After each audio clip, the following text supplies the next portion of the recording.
Hola a todos, mi nombre es Lucía, soy profesora de enfermería en el área de legislación sanitaria. En estos vídeos lo que estamos haciendo es un recorrido por la Ley General Sanitaria, desde el inicio, con un vídeo explicativo, siguiendo por el título primero.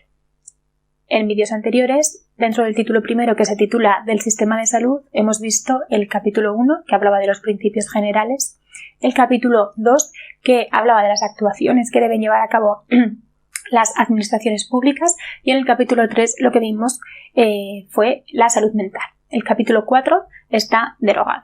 Por tanto, en el vídeo de hoy lo que nos toca es el capítulo 6, el capítulo 5 y el capítulo 6. Como veréis, estos capítulos son más largos y tienen más letra, más contenido y por tanto son un poco más engorrosos. Pero bueno, no hay que tenerles miedo y vamos a comenzar. Comenzamos por el capítulo 5. El capítulo 5 se titula La intervención pública en la salud individual y colectiva. Vamos. Comienza el capítulo 5 con el artículo 23. El artículo 23 nos está hablando de que hay que crear una serie de registros.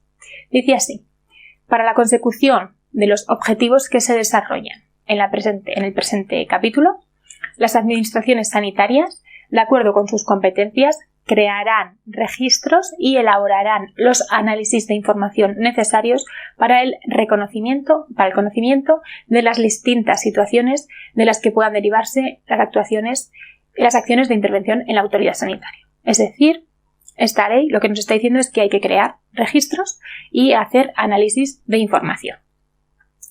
Artículo 24. Las actividades públicas y privadas que, directa o indirectamente, puedan tener consecuencias negativas en la salud serán sometidas por los órganos competentes a limitaciones preventivas de carácter administrativo de acuerdo con la normativa básica del Estado. Bueno, pues lo que nos está diciendo es que tanto las actividades públicas como las actividades privadas que se desarrollen en empresas y que tengan algún tipo de consecuencia negativa para la salud y que se sepa, pues tendrán limitaciones preventivas, sobre todo de carácter administrativo. Seguimos. Artículo 25. El artículo 25 nos está hablando de que tiene que exigirse unas autorizaciones sanitarias y de registros. Dice así: la exigencia de autorizaciones sanitarias, así como la obligación de someter a registro por razones sanitarias a las empresas o productos, serán establecidas reglamentariamente tomando como base lo dispuesto en la presente ley, así como lo establecido en la Ley de Salud Pública. Lo que nos está diciendo el artículo 25 es que a las empresas y las empresas que creen productos se les van a exigir las autorizaciones sanitarias correspondientes para poder ejercer y desarrollar su actividad, y además tendrán la obligación de someterse a registros, sobre todo por razones sanitarias. Estas actuaciones sanitarias y estos registros que van a ser obligatorios deberán cumplir una serie de condiciones, ¿vale? Estas condiciones vienen ahora mismo aquí desarrolladas en la Ley General de Sanidad, pero también se van a desarrollar estas autorizaciones y estos registros a través de los reglamentos correspondientes. Aquí lo que nos dice, bueno, pues es la base, ¿vale? Luego esto se va a desarrollar reglamentariamente. Nos dice así, el apartado 2. Las autorizaciones sanitarias y los registros obligatorios que se van a establecer en virtud de la habilitación prevista en el apartado 1 de este capítulo, de este artículo, deberán cumplir las siguientes condiciones. 1. Estas autorizaciones y estos registros no deben ser discriminatorios, evidentemente. No deben ser discriminatorios ni directa, ni indirectamente, ni en función de la nacionalidad, ni lo que se refiere a sociedades por razón de ubicación del domicilio fiscal. ¿De acuerdo? No pueden ser discriminatorios en relación, por ejemplo, con empresas que no tengan nacionalidad española o empresas que estén ubicadas en otro domicilio social o fiscal. No discriminación. 2. Deberán ser estas autorizaciones y los registros estar justificados para proteger la salud pública. 3. Se cuidará el régimen que se establezca sea el instrumento adecuado para garantizar la consecución del objetivo de protección de salud pública, y no vaya más allá de lo necesario para conseguirlo, así como que no pueda sustituirse por otras medidas menos restrictivas que permitan obtener el mismo resultado. Es decir, proporcionalidad tanto en la autorización como en los registros que se vayan a llevar a cabo. Y 4. Los procedimientos y trámites para la obtención de las autorizaciones o registros a los que se refiere esta ley deberán ser claros e inequívocos, objetivos, transparentes, proporcionados al objetivo de proteger la salud pública y darse a conocer con antelación. Bueno, estas son las condiciones que exige la Ley General de Sanidad para que se tienen que cumplir cuando se exigen las autorizaciones sanitarias y los registros obligatorios. El apartado 3 de este artículo nos dice: deberán establecerse asimismo prohibiciones y requisitos mínimos para el uso y tráfico de los bienes cuando se pongan un riesgo o daño para la salud. Bueno, no hay nada aquí que explicar. Requisitos mínimos para el uso y tráfico de los bienes, cuando estos van a suponer un daño para la salud. Y el apartado 4 del artículo nos dice: cuando la actividad desarrollada tenga una repercusión excepcional y negativa en la salud de los ciudadanos, las administraciones públicas, a través de sus órganos competentes, podrán decretar la intervención administrativa pertinente con el objetivo de eliminar aquella. La intervención sanitaria no tendrá más objetivo que la eliminación de los riesgos para la salud colectiva y cesará tan pronto como aquellos queden excluidos. Bueno, un poco largo el párrafo, pero ¿qué te viene a decir? Que cuando, por ejemplo, una empresa desarrolla una actividad y esta actividad tiene una consecuencia negativa para la salud de los ciudadanos, la administración pública intervendrá, sí, para eliminar ese riesgo que se está produciendo y ya está, ¿de acuerdo? Una vez que ese riesgo cese, lo que viene siendo la intervención de la administración pública debe terminar.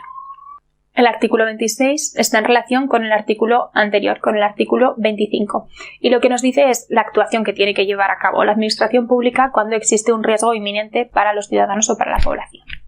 Dice así: en caso de que exista o en el caso de que se sospeche razonablemente de la existencia de un riesgo inminente y extraordinario para la salud, las autoridades sanitarias adoptarán las medidas preventivas que estimen oportunas, tales como la incautación o inmovilización de productos, la suspensión del ejercicio de actividades, el cierre de empresas o de sus instalaciones, la intervención de medios materiales y personales y cuantas otras consideren necesariamente justificadas. Es decir, si se sabe que hay un riesgo para la salud o se sospecha, bueno, la administración pública tiene la competencia de adoptar medidas preventivas. Todas estas: incautación, inmovilización de productos, suspensión del ejercicio de actividades, cierre de empresas, etc.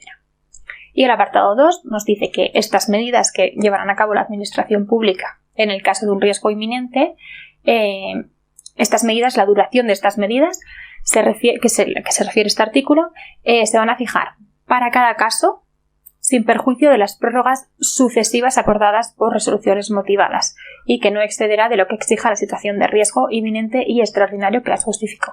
Es decir, como comentábamos anteriormente, proporcionalidad. Si hay un riesgo inminente, hay unas medidas. Estas medidas cesan cuando el riesgo acabe y además estas medidas tienen que ser objetivas y proporcionadas al nivel de riesgo. Proseguimos. Artículo 27. Este artículo 27 nos habla del control que va a tener la administración pública en relación con la publicidad. Las administraciones públicas, en el ámbito de sus competencias, realizarán un control de la publicidad y propaganda comerciales para que se ajusten a los criterios de veracidad en lo que atañe a la salud y para limitar todo aquello que pueda constituir un perjuicio para la misma, con especial atención en la protección de la población más vulnerable. Es decir, se van a realizar controles de publicidad y de propaganda comerciales. Es decir, la administración pública tiene esa facultad de realizar este control. ¿Para qué? Para que a la gente no se le engañe, sobre todo en temas de salud y sobre todo a la población, digamos, más vulnerable, que tiene menos nivel y que es más fácil engañar. Entonces se va a hacer un control de la publicidad. Artículo 29. En el artículo 29 lo que nos habla es de la autorización previa, ¿de acuerdo?, que necesitan algunos establecimientos para funcionar en el ámbito de la salud pública. Y nos dice así: El apartado 1. Los centros y establecimientos sanitarios, cualesquiera que sea su nivel y categoría o titular, precisarán de autorización administrativa previa para su instalación y funcionamiento, así como para las modificaciones que respecto de su estructura y régimen inicial puedan establecerse. Es decir, todos los centros y establecimientos sanitarios, antes de iniciar su actividad, necesitan una autorización administrativa previa. El apartado 2 nos dice que esta previa autorización administrativa se refiere también a las operaciones de calificación, acreditación y registro del establecimiento. Las bases generales sobre calificación, registro y autorización serán establecidas por Real Decreto. Bueno, el apartado número 3. Cuando la defensa de la salud de la población lo requiera, las administraciones sanitarias competentes podrán establecer regímenes temporales y excepcionales de funcionamiento en los establecimientos sanitarios. Bueno, pues aquí igual, cuando hay un riesgo inminente para la salud o se está produciendo un tema de salud pública, la administración pública tiene el poder para establecer regímenes temporales y excepcionales, regímenes transitorios, hasta que el problema se solucione. Artículo 30. Aquí vamos a ver que tanto las empresas como las administraciones sanitarias van a ser sometidas a un control de inspección. El artículo 30 dice así, en el apartado 1, todos los centros y establecimientos sanitarios, así como las actividades de promoción y publicidad, estarán sometidos a la inspección y control de las administraciones sanitarias competentes. Es decir, todos los centros y establecimientos sanitarios están sometidos a un control de inspección por parte de las administraciones sanitarias. 2. Los centros a los que se refiere el artículo 66, además son centros concertados, además están sometidas a la evaluación de sus actividades y funcionamientos sin perjuicio de lo establecido en el artículo 67, 88 y 89. Artículo 31. La actuación de la inspección. Hemos visto que los establecimientos sanitarios están sometidos a una inspección y ahora vamos a ver cómo se desarrolla esta inspección. Artículo 1 dice así. En el apartado 1. El personal al servicio de las administraciones públicas que desarrolla las funciones de inspección, cuando ejerzan tales funciones y acreditando si es preciso su identidad, estará autorizado a, es decir, una persona que está ejerciendo la labor de inspección acude a un centro sanitario y está autorizado a ¿qué? 1. A entrar libremente y sin previa notificación, en cualquier momento y en todo centro y establecimiento sujeto a la ley. 2. Puede proceder a realizar cuantas pruebas, investigaciones o exámenes necesarios para comprobar el cumplimiento de que se está cumpliendo esta Ley General de Sanidad y las normas que se dictan en su desarrollo. 3. Puede tomar o sacar muestras en orden a la comprobación del cumplimiento de lo previsto en esta ley y en las disposiciones para su desarrollo. Y 4. Puede realizar cuantas actuaciones sean precisas en orden al cumplimiento de las funciones de inspección que desarrollen.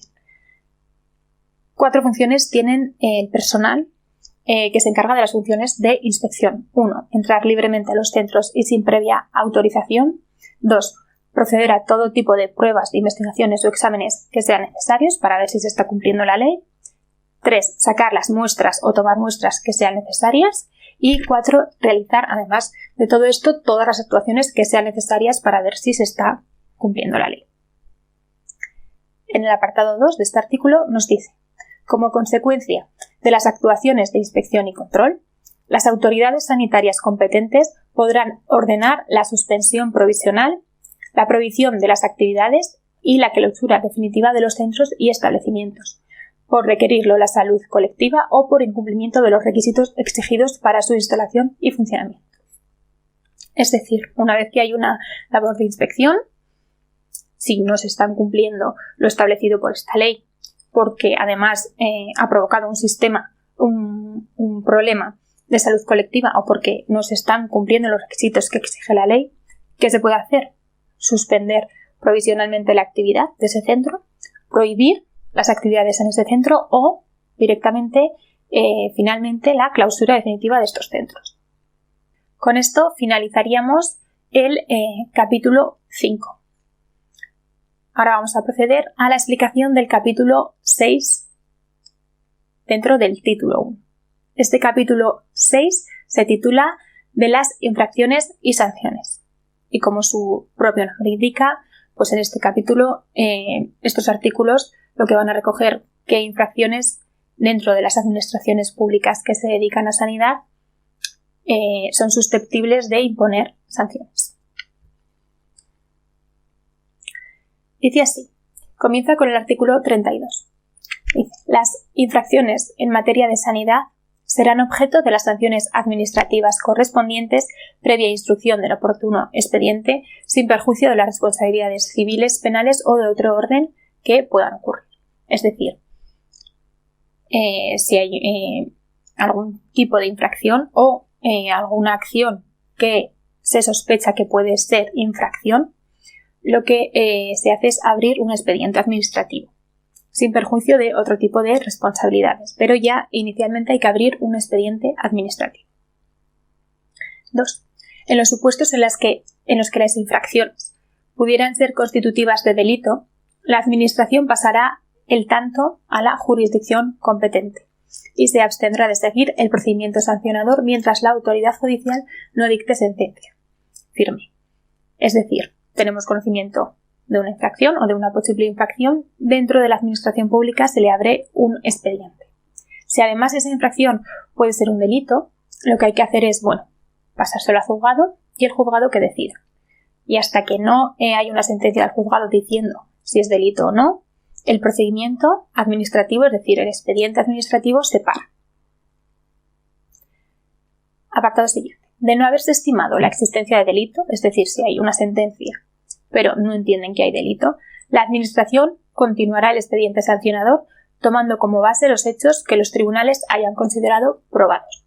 Es decir, no hay delito, pero puede haber una infracción administrativa o una infracción que conlleve responsabilidades civiles. Luego el procedimiento va a seguir. ¿Qué se va a tener en cuenta? Los hechos probados en la sentencia. Es decir, si la sentencia dice A, la Administración luego no puede decir que es B. Los hechos de una sentencia se tienen como ciertos y como probados. Apartado 4. Las medidas administrativas que hubieran sido adoptadas para salvaguardar la salud y la seguridad de las personas se mantendrán, tanto la autoridad judicial no se pronuncie sobre las mismas. Bueno, pues lo mismo. Si se han tomado medidas administrativas, sobre todo de carácter, preventivo, pues hasta que la autoridad judicial, que es decir, un juez, no se pronuncie, está así. Artículo 33. En ningún caso se impondrá una doble sanción por los mismos hechos en función de los mismos intereses públicos protegidos, si bien deberán exigirse las demás responsabilidades que se deduzcan de otros hechos o infracciones concurrentes. Esto es una norma muy importante en derecho, que por una misma infracción no se pueden imponer dos sanciones. Y esto es lo que te dice este artículo. No hay doble sanción. ¿De acuerdo? Se prohíbe la doble sanción por los mismos hechos. Artículo 34. Dice así. Las infracciones se califican leves, graves y muy graves, atendiendo a los criterios de riesgo para la salud, a la cuantía del eventual beneficio obtenido, al grado de intencionalidad, a la gravedad de la alteración sanitaria y social producida y a la generalización de la infracción y la reincidencia. Bueno, pues como todas las infracciones se califican como leves, graves y muy graves, y se entenderá que el nivel de la infracción es uno u otro atendiendo a estos criterios que nos dice el artículo.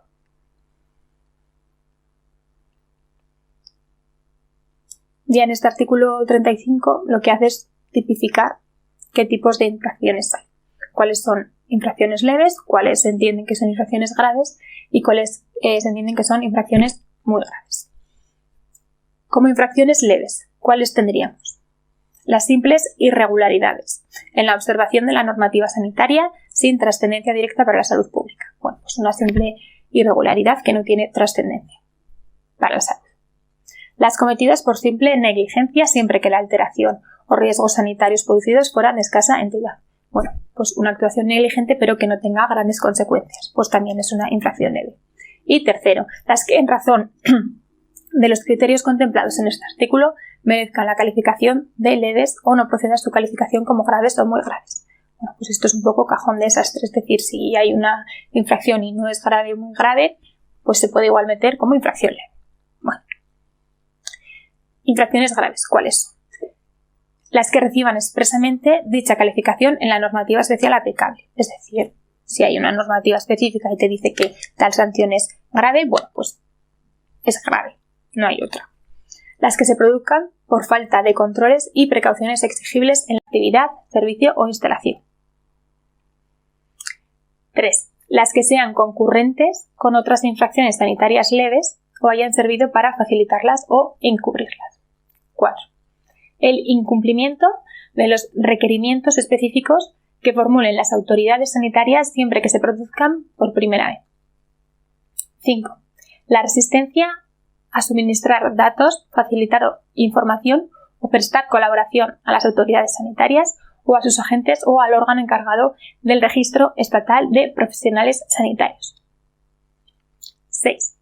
Las que en razón de los elementos contemplados en este artículo merezcan la calificación de graves o no proceda a su calificación como faltas leves o muy graves. Bueno, pues cajón desastre. Las que no sean una cosa ni otra, pues graves. Y 7. La reincidencia en la comisión de infracciones leves en los últimos 3 meses. Bueno, pues si en los últimos 3 meses tienes la concurrencia de varias infracciones leves, se puede elevar a grave. En el apartado C tenemos las que se entiende que son infracciones muy graves. ¿Cuáles son estas? Las que reciban expresamente dicha calificación en la normativa especial aplicable en cada caso. Vale, esto es lo mismo que las de muy graves. Si hay una normativa especial que te dice esta infracción es muy grave, pues lo es. Hay que ir siempre a la normativa especial antes que a la general. 2. Las que se realizan de forma consciente y deliberada siempre que produzcan un daño grave.